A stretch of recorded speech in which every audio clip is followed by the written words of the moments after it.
Okay, all the music is in the background. It's playing off of MMS in Cleveland, Ohio. Everybody can listen to it. I even think it's online if they want to. But here's my update with the Honda. It passed. Hell yeah. I'm a happy camper that this thing finally passed. You would not believe the hell I had to go through.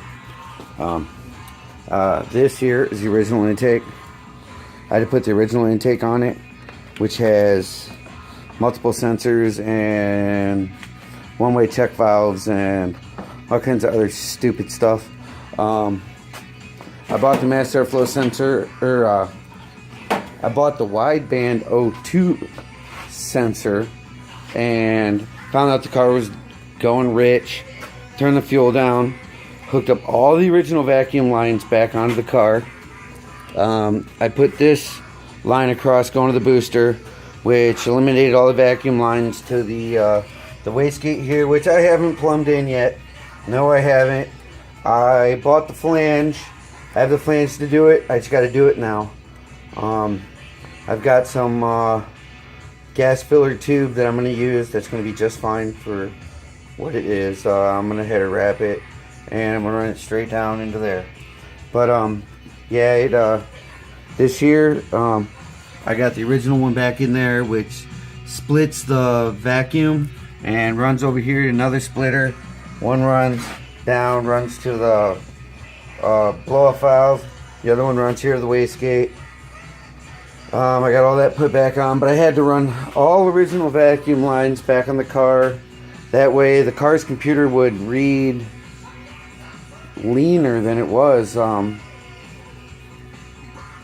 It was just, it's running rich. Ain't really figured out why it's running rich yet, but I put all the vacuum lines and everything back on, and it was still running rich. So right before I went into echeck, I turned down the adjustable fuel pressure regulator there, and I run it through, and what happened was it decreased my HC and my CO, which means, yeah, it was running leaner.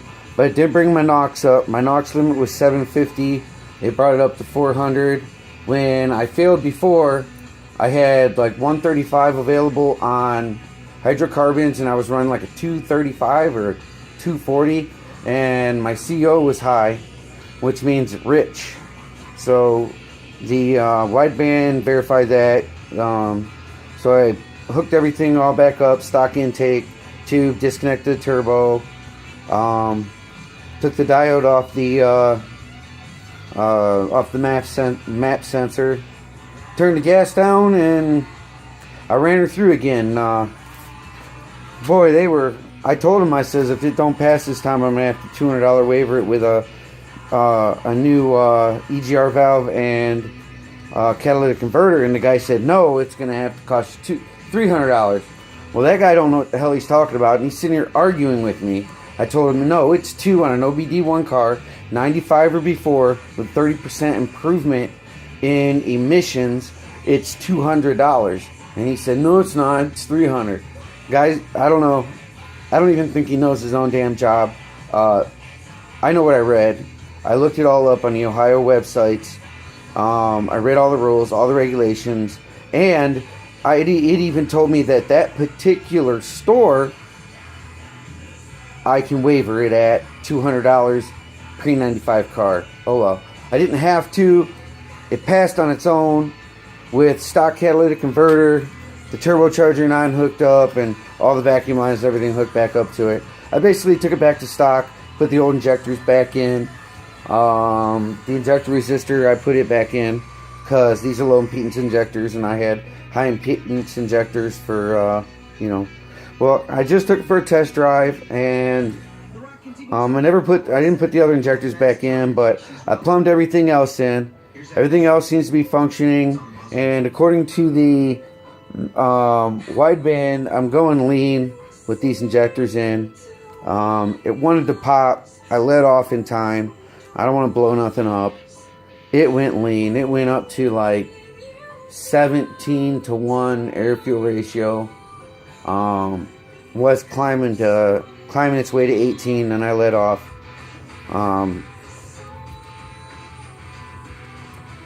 Yeah, it was going way too lean. So as it was boosting, I need more gas. I need a better way to control this motor. That wideband, I recommend to anybody get a wideband. It's not right on the money and it's not right now, but it gives you a general idea of what your car is doing when it comes to the air fuel mixture. And it's been a big help to me. It was expensive. Buy a cheap one, don't buy a narrow band, buy a wideband. Install it properly, plumb it properly. So now I know I got to put my other injectors back in. So I'm going to be running rich all the time again, unless I'm making boost, until I get the micro squirt engine management. I'm going to try it. It's $360. Might as well be looking at me while I'm talking. I'm going to try the wideband mass airflow sensor. I might as well. Or not white. Blue, I already got that. See? No cuts. From me to you. This is me. Deal with it. Not perfect. Nobody is. So let's all just deal with it. The wideband. See, where was I at? The wideband, it helped me out a lot. It's a big help. Just let me know what's going on. Car's going to be running rich until I get the micro squirt set up. I'm going to try it. It's $369 with the 8-foot wiring harness, and never done it before, so you guys are going to be doing it with me. Actually, I'm probably just be doing it by myself, and you guys are going to watch, depending on how much I want a video. I found some magnetic camera mounts. Well, actually, I found some mounts that I'm going to make magnetic. I'm just going to tape, glue, or epoxy some magnets to some mounts, so that while I'm working under the hood here, you guys can see what I'm doing, and get a little better of an idea of what I'm doing, what I'm using to make what I'm making happen here in the Bricks garage. Later.